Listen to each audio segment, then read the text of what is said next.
Now, when it comes to business in general, I believe that the more important part of business is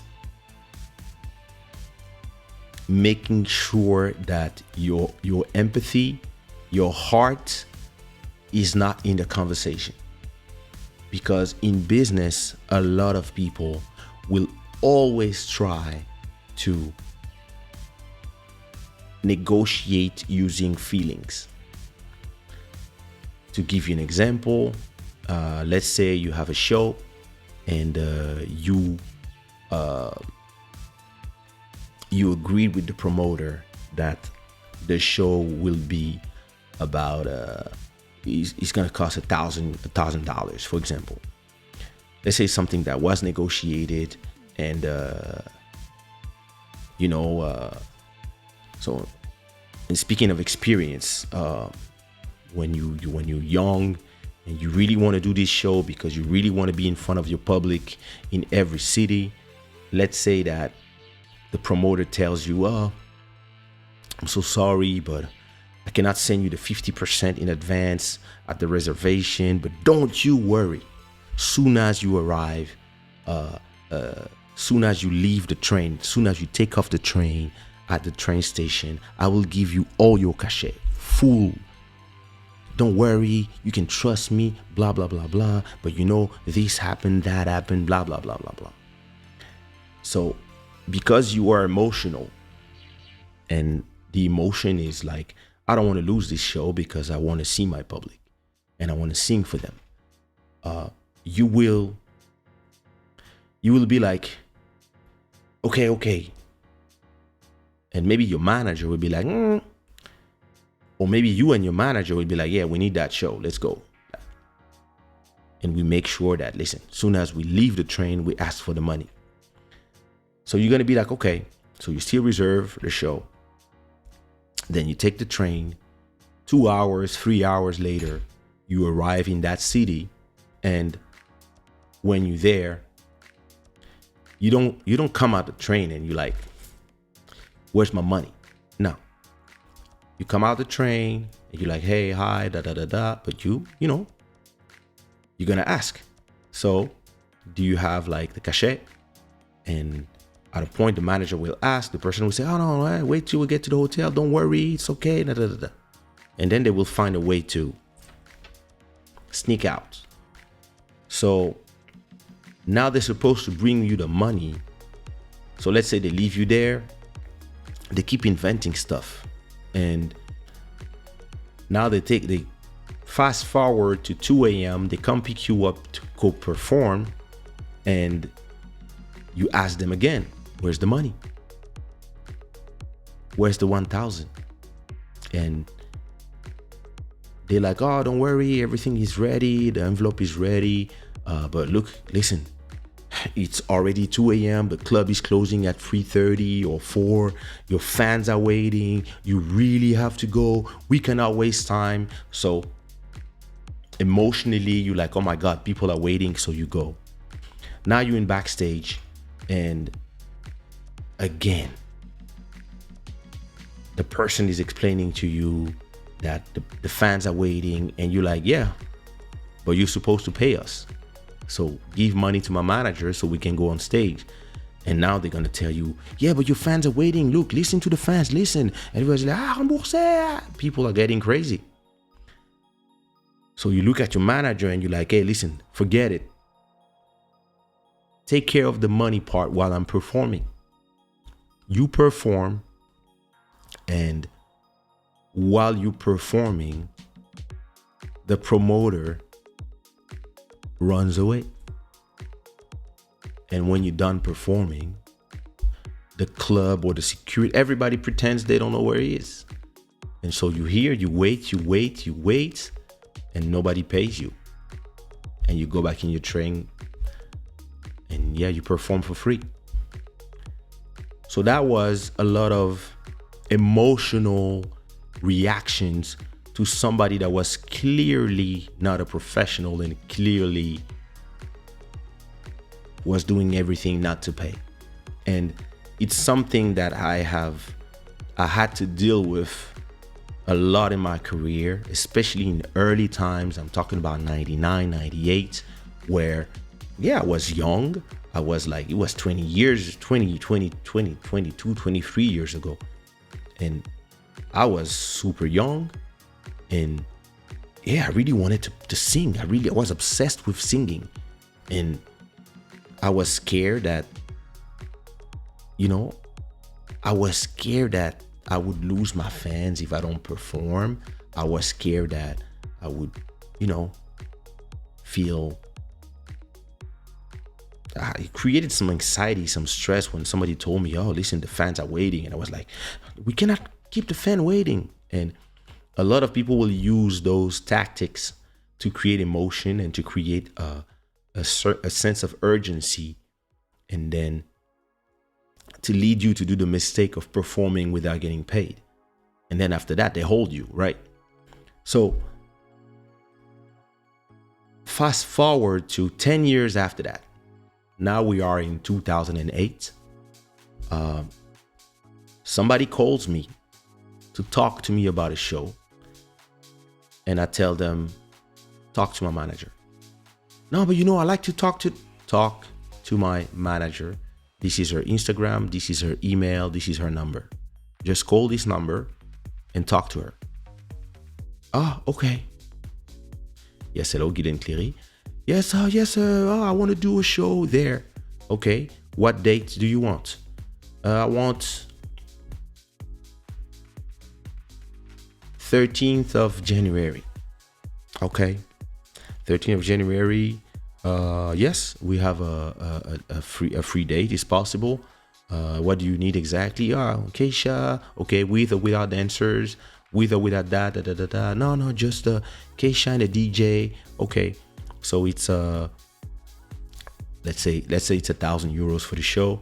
So it's 1,000 for the show. 2 plane tickets, 2 hotel rooms, plus this, and 50% at the reservation. Oh, what does it mean? It means that for the show to be reserved and the show to appear on Kaysha's website, where you have the planning of all his shows, and to appear on his Spotify, you need to pay 50% so that the show is reserved. If you don't pay the 50%, if somebody calls me tomorrow, or not maybe tomorrow, but if somebody calls me in a week and ask me for the same show, I cannot guarantee that the spot is yours. If somebody else comes and pay the 50%, that person will take your place on that date, and then you will have to find another date. So if you want to go on with this reservation, you can send the money now. Bank transfer, Western Union, whatever. How you see fit. But you have to send that money to be in the calendar. Okay, let me call you in a few hours. I just need to make sure, but it's not a problem. Okay, cool. So the person calls again. Oh, Guilaine, I'm so sorry. Impossible to give you the 50%, but don't worry, I'll give you the money as soon as you leave the train. And then it sends me a message on Instagram as well, or Facebook at that time. Yo, bro, please, hey, talk to me, your manager. I cannot give the 50%, but yo, listen, you can trust me. I'm a man of my word. Blah, blah, blah, blah. Bladi or blada. Fianton. You will have all your money when you leave the train. And me, I visualize, but I don't reply. I call my manager and I say, bullshit coming. And she's like, oh, don't worry, I received the message. So my manager calls him. Hey, what up? I just saw your message about the 50%. It's just to tell you that if we don't receive the 50%, if the date is in 3 weeks, if we don't receive the 50% now, today or tomorrow at noon, this show will not happen. We consider that this date doesn't exist, and I have 2-3 people who want the same spot because it's the last spot of the week. of the month, and I will just give that spot to the first person who give me 50%. It's just to let you know. No, but you understand. Goodbye. All right. Then you receive the 50%. We take the train. We arrive to the place. The person is happy. Ba ba ba ba ba. Hey, what up? Da da da da. We go to the hotel. We go have a dinner, etc., etc. We go take some rest. The person calls us to tell us that the club is full. Everybody's waiting. Oh my God, it's gonna be great. Blah blah blah blah blah. We in a hurry. Let's go. And we tell, I sent somebody to pick you up, and we reply, no, no, no, no, no, no, no, no, no, no. You're not sending somebody to pick us up. You're supposed to come with the rest of the 50%. You're supposed to come with the rest of the money before we leave the hotel. No, but everything is ready here. Okay. Do you have the contract with you? Or do you have your email with the contract? Yes. Okay, read the contract. Yeah. What does the contract say? No, the contract said you will have 50% before at the reservation and another 50% before doing the show. Don't worry, you will have it doing before. No. That's not what the contract says. Our contract says before leaving the hotel to perform. So my artist will not leave his hotel room if I don't have the 50%. But the fans are waiting. Yeah, if the fans are waiting, hurry up and bring the 50%.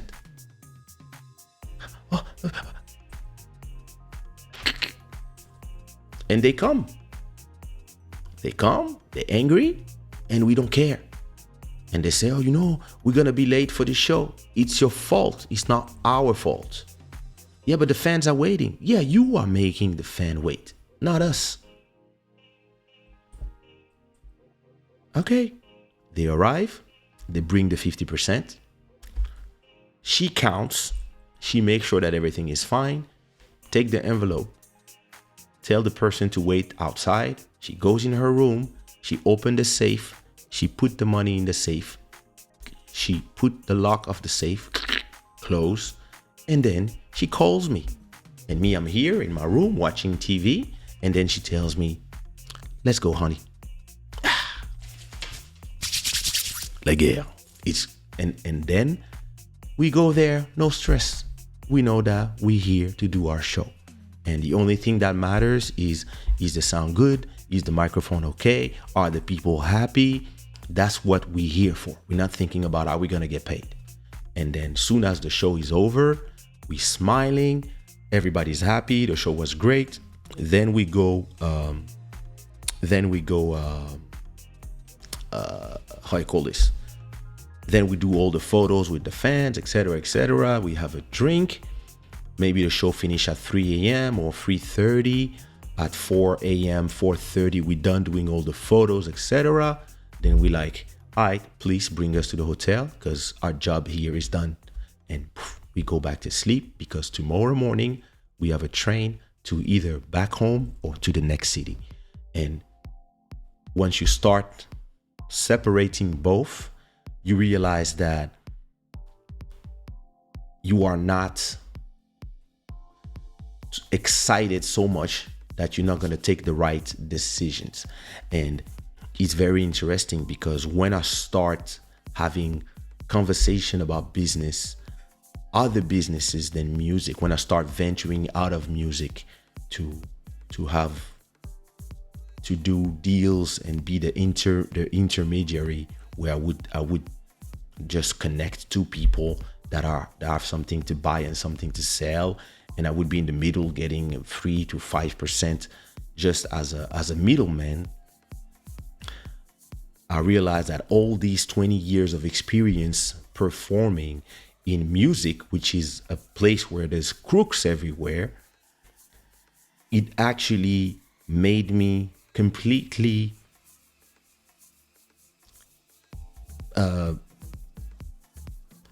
insensitive.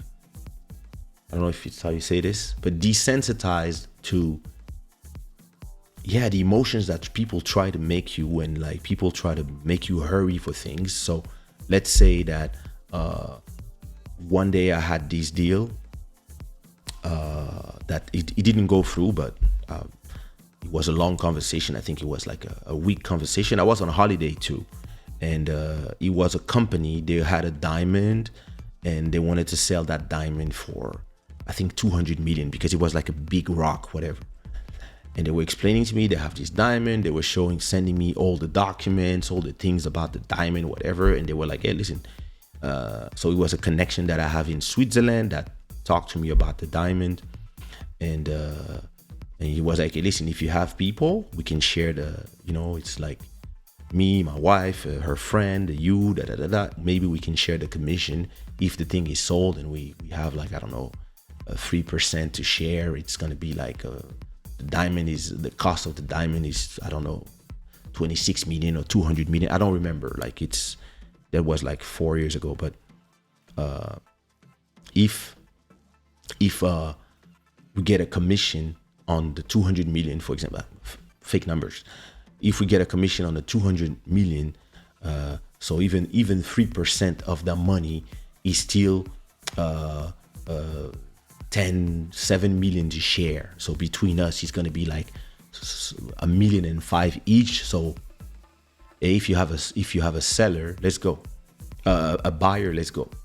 So I get the sellers, and I get somebody from I call some of my contacts. I call somebody in Miami. I call somebody in Ivory Coast. I call somebody in Angola. I call 4 people that are in this business. And I'm like, hey, listen, I got this. These are the specifications. These are the documents. Check if they are legit. And if you're interested, let's do a conference call, blah, blah, blah, blah. And I got one person very interested, but that person is stressing me on time. He's in a hurry. Listen, I'm in Dubai. I got people that, like, from the royal family. They want to buy the thing, blah, blah, blah, blah, blah. Da, da, da. I'm like, okay. Hey, listen, I need answers now. I said, listen, you will have answers when I have answers. So on the other side, they're like, oh, are your people serious? I'm like, I hope so, but I cannot. I can only connect you with people that I think are serious, but I cannot vouch for them because I'm not with them. I don't know what's in their bank account. And you too, I don't know if you really have this fucking diamond.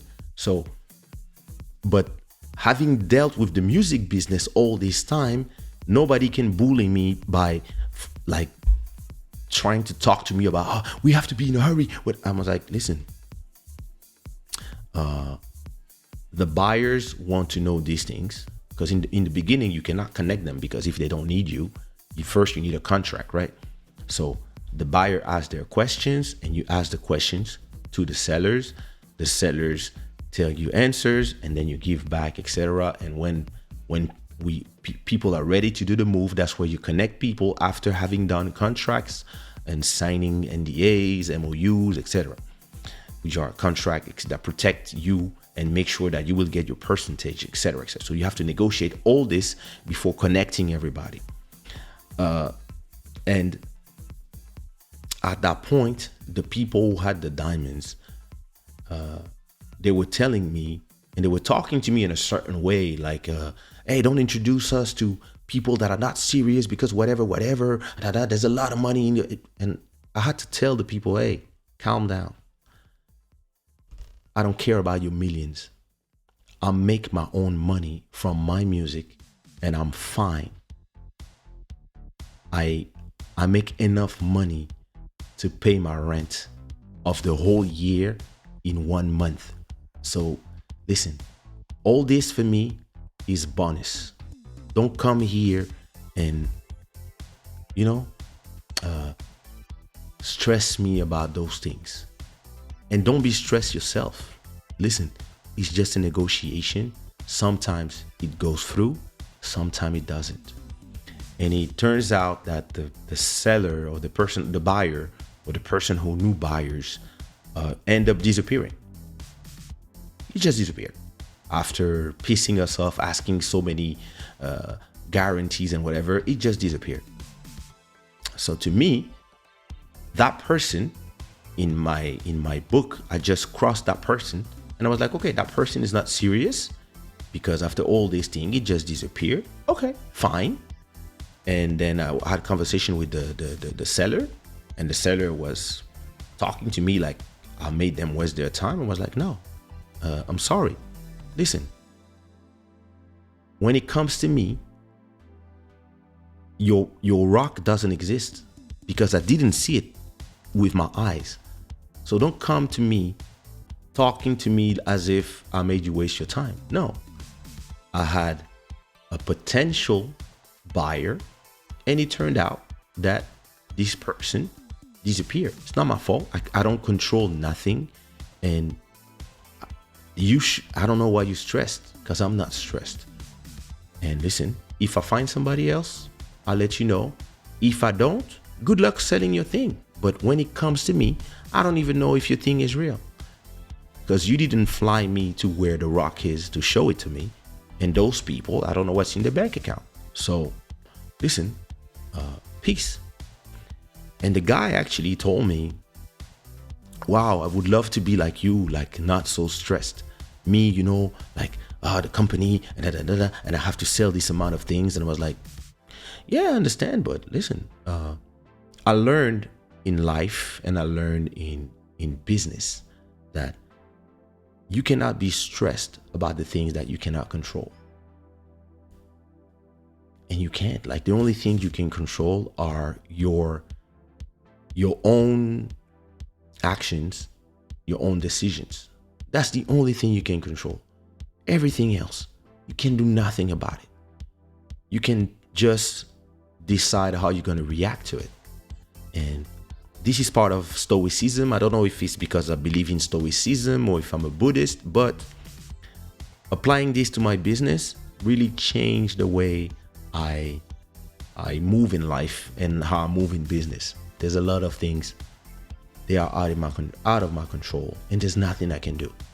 I will not force people to respect me if they don't want. I will not force people to pay me if they don't want. All I can do is protect myself and decide how I deal with people and how they deal when they deal with me. And once you are like that, the stress disappears. And whether you talk about 1,000 euros for a show or 10,000 euros for a show or more, or $1 million or $10 million for a diamond deal, or gold or oil or cobalt or copper, whatever. Like, whenever you're in these conversations with people, you don't get impressed by numbers, because a lot of people, they try to impress you with numbers. They try to prevent you from thinking by urgency. They have all these things that they do to try to control your emotion, to prevent you from thinking straight when you're about to do the deals with them.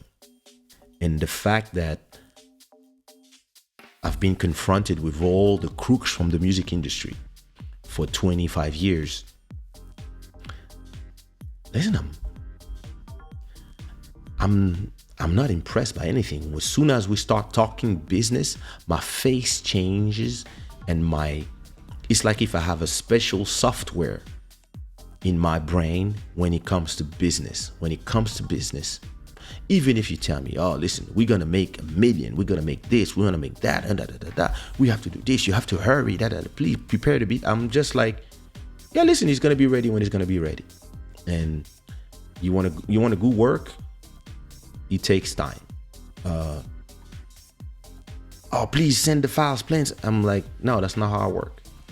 I send the things when I have my contract and it's signed, and I'm sure that this or that, because I've seen how every time I was hurry and emotional to do things, how I always got crooked in the end.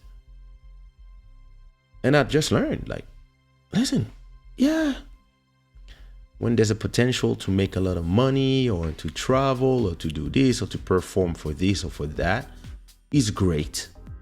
It's great. But as a business person, I don't allow myself to be emotional about none of it. It's just money, and it's just another show. And if you don't do this one, you will do another one. And if your fans cannot see you because the person doesn't want to pay you, all you have to do is explain to your fans via social media, via do a video on YouTube and explain what happened so that they're not angry at you. And yeah, some of them will be angry at you. Some of them will think you're a diva because you make them wait whatever, and they don't know what goes on behind the scenes. But because it's not your fault and you cannot control those things and you cannot control how they will feel either, you actually should not make more about it than it is. It's a bummer that some people will believe that you're a diva because you came 1 hour late to the show, and you cannot come and tell the people on stage, yeah, they took an hour to pay me, this is why I'm late. You will just say, listen, so sorry, we're late, but things happen. That's it. You have to stay professional and not put your business out there, and then you handle the things behind the scenes. And whenever I understood that, he made my life easier. And I had a lot of problems with, like, listen, when you are in the music business or in any business, you're gonna have problems with every type of people. And the first time it's always horrible and it hurts. Like when there's an artist that leaves your label, when there's a beat maker that pretends that they've been working for you for free for nothing and you've been exploiting them, when they arrive and they say, I want to give you beats for free. In exchange, you introduce me to everybody so I can make a business. So I'm going to use you as an ad, and I'm going to give you, let's say, 10 beats. And in exchange, you introduce me to all the big people. So I'm going to use those beats. I'm going to make some hits with those beats. And all my friends who are artists will be like, oh, who did this beat? He's amazing. And I'm going to, hey, this is this guy. And, oh, can we have some beats? Can we have his number? Yeah, of course. I'm going to give the number. So I'm going to give you the market. And now you get the market and you're going to make your money from that market, right? But then when they have the market and their heads start going a little bigger because they believe they hold that, they're going to come to you and say, yeah, you never pay me for my beats. Yeah, you've been exploiting me, whatever. And you're like, what? No, this is our deal. And you wanted that deal. It's not me. I didn't come and propose you anything because I can do my own beats. And the first time this happens, it hurts because you're like, damn, like, you help people and then they pee on you. This is horrible. Like, it's a horrible feeling of, when people start feeling entitled and they disrespect you. It kind of hurts. But then you realize after 2, 3, 4 years that they stay miserable in whatever business you brought to them. Once it's over, they don't have nothing else. And that they regret, like, how the positive person that you were, and maybe that they realize that the people who made them angry at you, they didn't want anything positive for them, and they regret, but they're not men enough to come and tell you, hey, I'm sorry. So once you've lived this 1, 2, 3, 4 times, when it's the 7th time, you decouple the emotion of how you feel, because you know you're right, and you know that when you are right, time will always be by your side. And at a point, truth comes out and you don't have nothing to do. So instead of going through the whole process, you just go to the end of the book and you tell the person, hey, good luck. And they go, they talk everywhere, and it doesn't change anything actually, because it doesn't prevent you from paying your rent. It doesn't prevent you from anything. It doesn't actually even put any dent in your legacy or how people view you. So once you understand that, yeah, it's like everything else. You understand it's business, and in terms of business, some people will understand, some others will not. Some will be very emotional, and some will be very cold. And I tend to prefer doing business with people that are cold when it comes to business, so we can have an understanding, we can sign whatever we're going to do and move on with it, so that once the business is done, when we in the studio, we can be super emotional, have fun, enjoy everything we're doing, because everything has been decided in the back. So, hey, listen, we're going to go in the studio. Whatever comes out from the studio, there's 30% for you, 30% for you, 30% for you in terms of copyright. We're going to do 3 songs. One song, the master will belong to you, the other one will belong to you, and the other one will belong to you. Okay, cool. All this has been decided already. So now we can focus on having fun. And when I was younger, I was scared of the business. I was really scared of having conversation, telling my price, etc., etc. And yeah, listen, today, why would I be scared of talking business with strangers? Like, I don't even know them. Why would I care how they feel when they ask me for a show and I tell them my price and they say, oh, it's too much? And I'm like, okay, sorry. What you mean sorry? Like, hey, I'm like, yeah, I'm sorry. Like, I hope you find somebody for the price you want, and we keep it moving, and whenever you want me, now you know how much it costs, and that's it.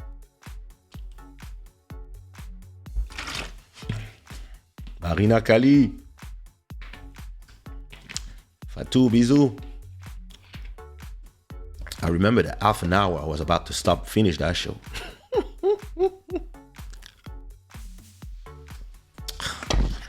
Joel,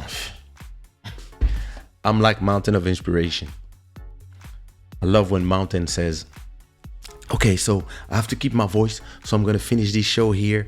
And then somebody says something and it goes for another 30 minutes. Yeah, man. He's the same here.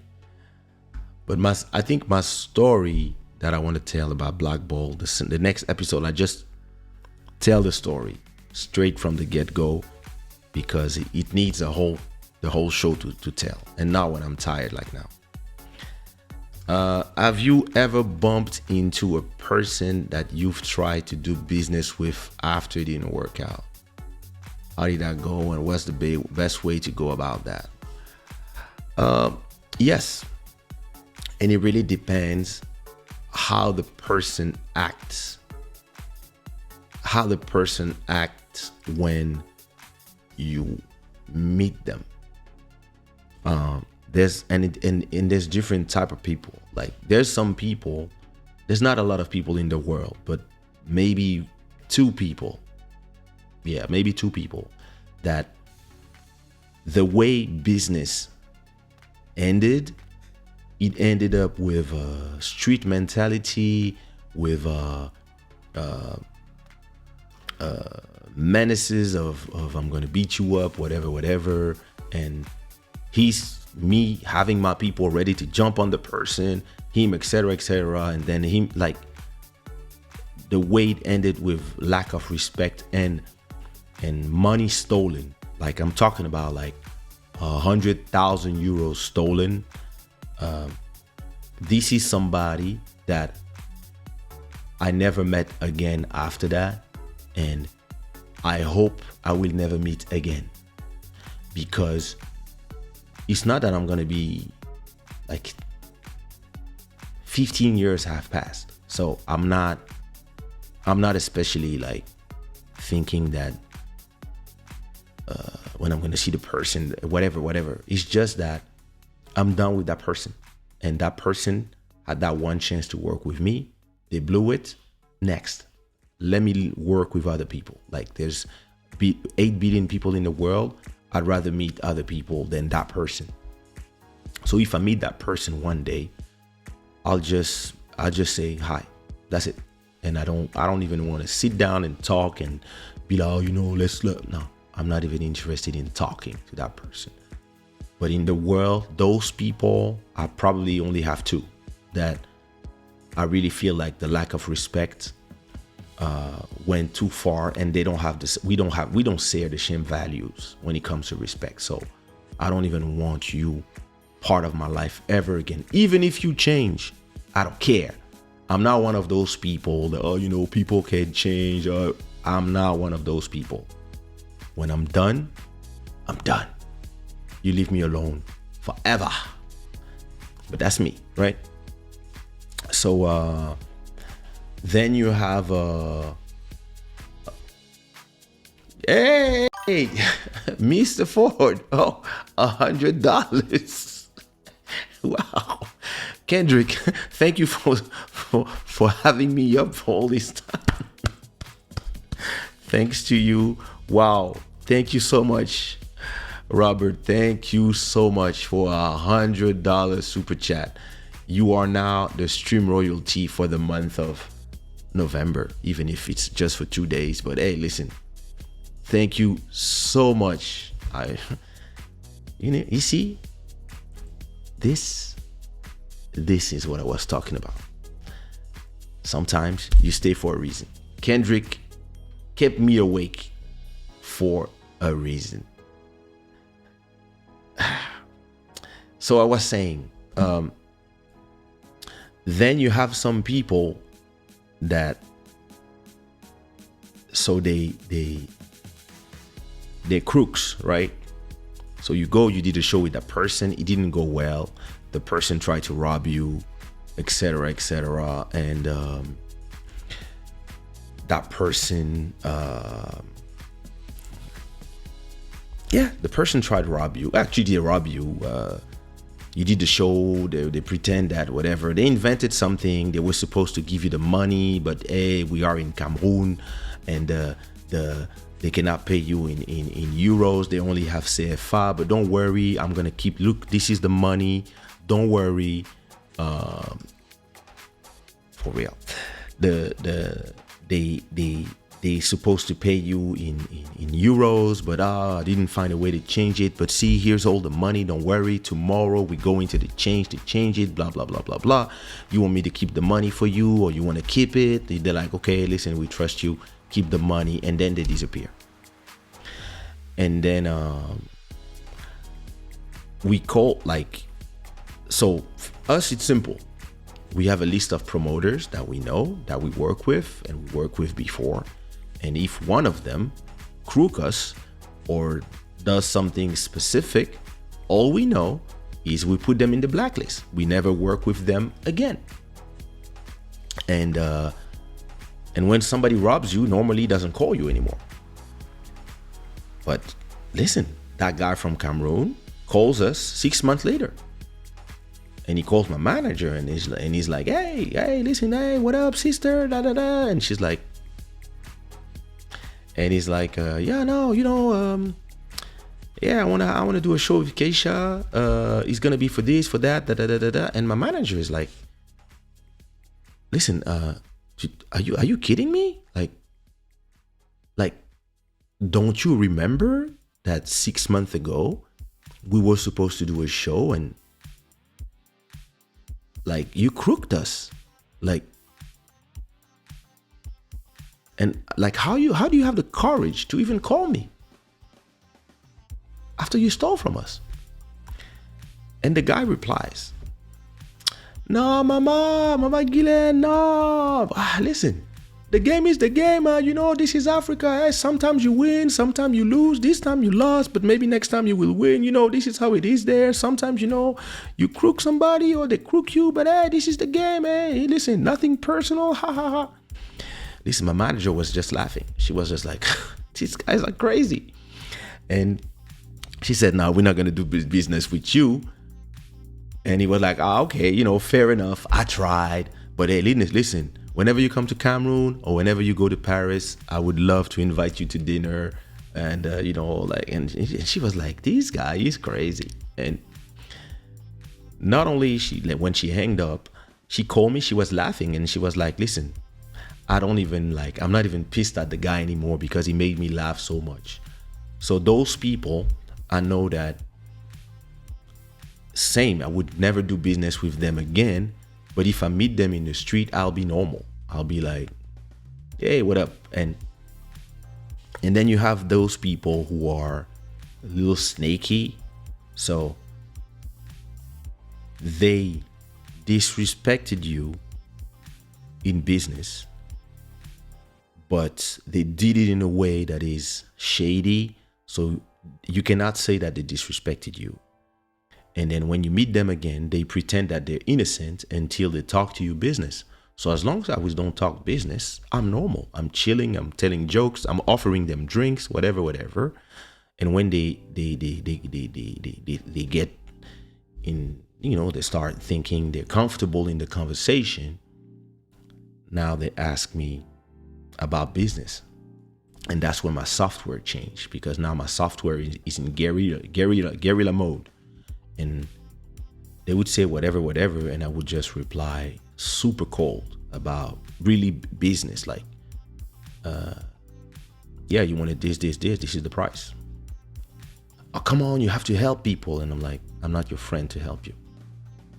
And so to me, it really depends the nature of not working out, because sometimes business doesn't work out, but it doesn't work out without a lack of respect. You know, in my table of values, respect is up there. Then you have family, and then you have everything else, whatever. But respect is up there. So if we do a business together, doesn't work out, but there was no lack of respect. It was just that sometimes businesses don't work out.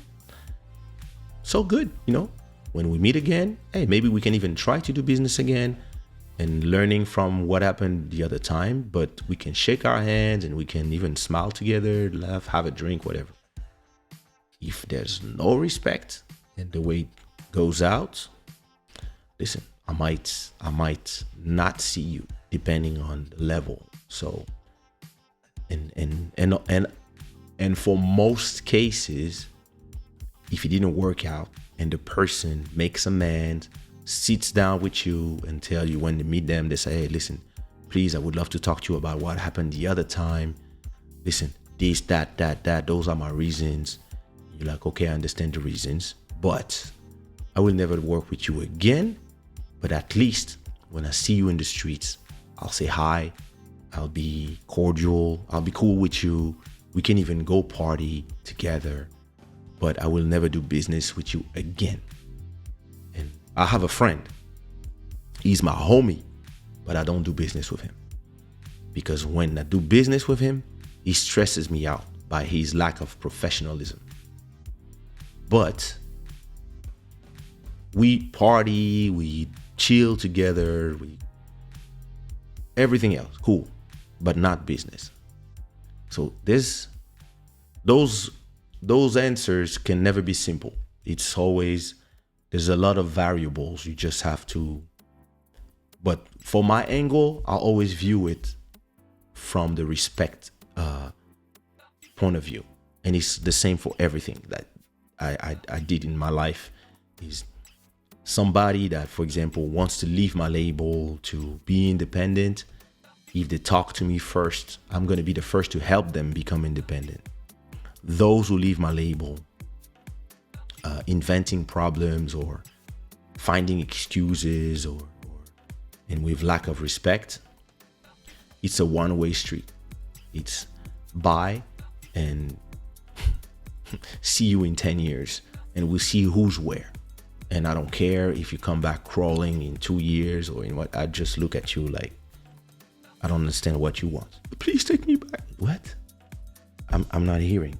I don't hear. At this level, I don't hear. So it really depends. I can be super petty, but only when there's lack of respect involved. So yeah.